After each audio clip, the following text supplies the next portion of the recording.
KL Rahul की शादी होती है, 55 करोड़ के गिफ्ट्स आते हैं, टैक्स फ्री। 0 टैक्स। 55 करोड़ के गिफ्ट्स आ रहे हैं। आपका कोई दोस्त हो तो बताओ भाई कमेंट में जो इतने गिफ्ट देंगे, हमारे तो नहीं देते, हमसे ही लेके जाते हैं। 55,000 का मिल जाए बहुत बड़ी बात। अरे 5500 भी ज्यादा बोल दिया। 550 रुपए के देते बहुत बड़ी बात है। चिंगू से हमारे नाम की चाय कॉफी सारे खाते में चढ़ा के आते हैं। But on that note 55 crore का कोई टैक्स का ऑब्लिगेशन नहीं। चलो ठीक है, वो भी हो गया। बीसीसीआई 25,000 करोड़ के आसपास आईपीएल के राइट्स करती है ऑक्शन, टैक्स फ्री हो जाते हैं। और वहीं पे 670 मिलियन लोग 65% टैक्स का बर्डन अपने ऊपर उठा के चलते हैं हमारे देश में। हमारे देश में केवल 2 से 3% लोग प्रॉपर ऑफिशियल इनकम टैक्स भरते हैं। This is not a fact which I am saying, ये पब्लिश्ड फैक्ट है। तो ये सारा बर्डन इधर पर जाता है। अब मैं आपको एक इंटरेस्टिंग क्विक फैक्ट बताता हूं कि हमारे देश में टॉप 1% ओन करता है 99% ऑफ द वेल्थ। ये तो सबको पता है। हमारे यहाँ पे टॉप 2% जो लोग हैं वो देश का टॉप 5%, ओनली 5% टैक्स भर रहे हैं। तो कुछ तो ऐसा कर रहे हैं, क्योंकि टॉप पे हैं उसके बाद सिर्फ 5% भर रहे हैं। अब इसको समझिए, सैलरी वाला कहाँ से बचाएगा? सब कुछ पैन कार्ड में रिकॉर्ड हो रहा है, सब कुछ हो रहा है, वहीं से कट रहा है, कंपनी काट देती है। बिल्कुल, सैलरी आने से पहले तो टैक्स कट जाता है। एब्सोल्युटली। बुरा मत मानना, जितने आईटी वाले ये देख रहे हैं, जो आईटी में स्टार्टिंग के 3 4 5 6 साल अगर आप जॉब कर रहे हो ना, आपकी जिस गली पे जाके आप वड़ा पाव खा रहे हो ना, आपका वड़ा पाव वाला नेट प्रॉफिटेबल आपसे ज्यादा है। जूस वाला हो सकता है उसका घर जाके चेक कर लो, उसके पास ऑडी खड़ी होगी, आपके पास नहीं है, तो उसको घीन की नज़रों से देखना बंद कर दो। देयर इज अ रीज़न क्यों हमारे देश में चाय वाले और वड़ा पाव वाले बहुत ज़्यादा चल रहे हैं। आपके दिल्ली में भी बहुत चलते हैं। सो आपको ये चीज़ समझनी पड़ेगी कि हमारे इधर का टैक्स सिस्टम फ्लॉड तो है। सेस की अगर मैं बात करूं, once you start earning 1 crore 5 crore पूरे अमाउंट पे आपका सेस लग जाता है। तो ऑब्वियस सी बात है कि कहीं ना कहीं हर बंदा टैक्स बचाने की कोशिश करेगा। तो जैसे कि पहला तरीका एक रईस इंसान करता है, वो एग्रीकल्चरल इनकम दिखाने की कोशिश करता है, दैट इज नंबर 1। दूसरा, ये लोग ट्रस्ट बनाते हैं और ट्रस्ट में अपने ही बंदों को रिक्रूट करते हैं, अपने ही फैमिली वालों को वो बना देते हैं कि भाई तुम सीईओ बन जाओ, ये बन जाओ। वहीं से सैलरी जा रही है, वहीं से रीराउट हो रहा है, वहीं से ब्लैक मनी व्हाइट मनी केमन आइलैंड से हो रहा है, सारी चीज़ें वहीं पर हो रही है। और दुनिया के सामने इमेज भी बन रही है कि भाई अब तो बहुत चैरिटेबल हो।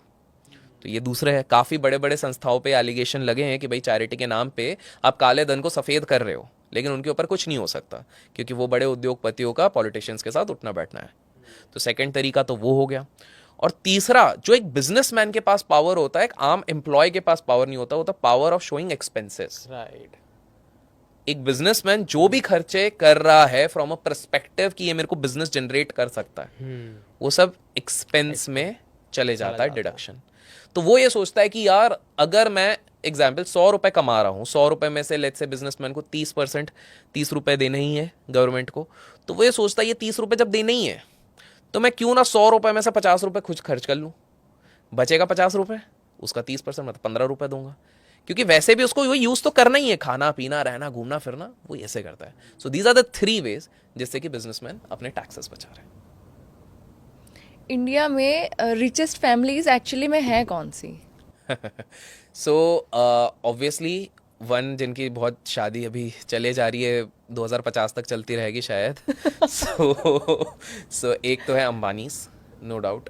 पहले दोनों भाई थे बट अब नेक्स्ट वन सुनने में आया वो राइज करेंगे बहुत जल्द। हाँ, अपने बेटे को तैयार किया जा रहा है, ठीक है, तो वो वाली चीज़ है। तो अंबानीज हो गए।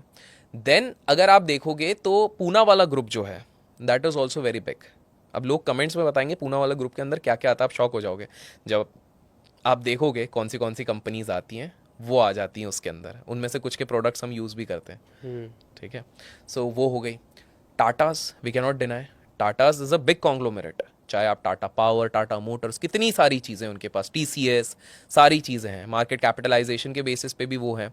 तो अगर आप टॉप की बात करें तो अभी ये टॉप 3 हैं। हम वो बोलने के लिए अभी रह गए, Birlas are also big but not as big as these 3 entities.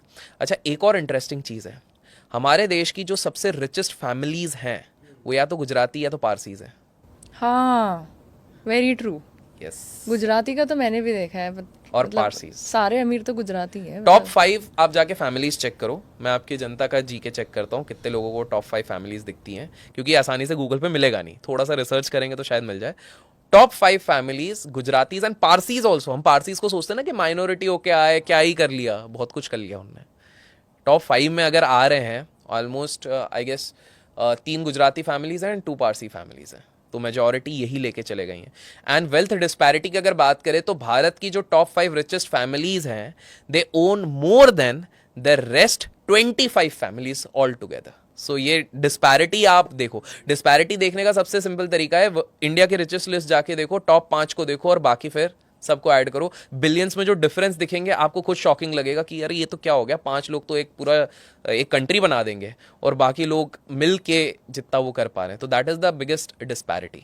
और वो इसलिए क्योंकि हमारे इधर वेल्थ कॉन्सेंट्रेशन, चाहे गवर्नमेंट बोलो, ब्यूरोक्रेट्स बोलो, उन सब ने घुमा फिरा के कुछ ही लोगों को दे दी इसी चक्कर में। So these are the richest families.